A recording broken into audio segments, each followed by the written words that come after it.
My name is Ruchir Puri and I'm a foregut surgeon at University of Florida in Jacksonville. I'm very happy to share the story of one of our patients, Ms. Sandy Pompey. Ms. Pompey has had severe GERD and acid reflux for more than 2 decades. Hi, I'm Sandy Pompey. I am 62 years old and I am currently retired, but I was a veterinary technician for most of my life.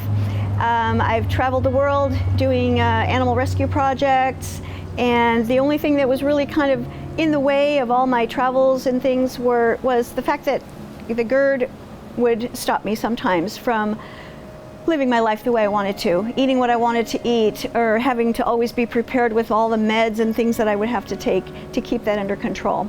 So GERD is gastroesophageal reflux disease, and it's commonly mistaken for acid reflux, and it's not the same thing. So the difference is acid reflux is something that happens to any one of us once in a blue moon. So we go out, we eat like say heavy spicy meal, and maybe get heartburn at night. That's acid reflux. GERD, or gastroesophageal reflux disease, is that symptom of regurgitation, meaning acid coming up in your throat, or heartburn that happens frequently. And generally, if it happens more than twice a week, we call it GERD.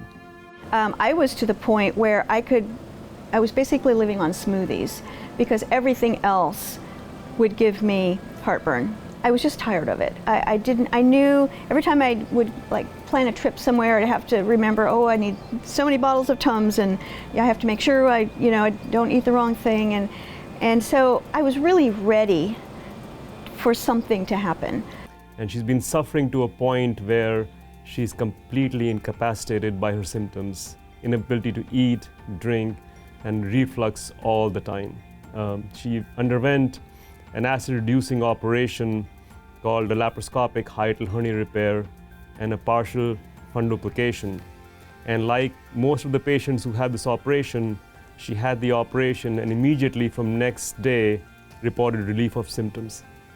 So if you're the person who's had long-standing GERD, who has been on medications, and they are just not doing enough, and you're still suffering despite being on medications, then you should come and see us.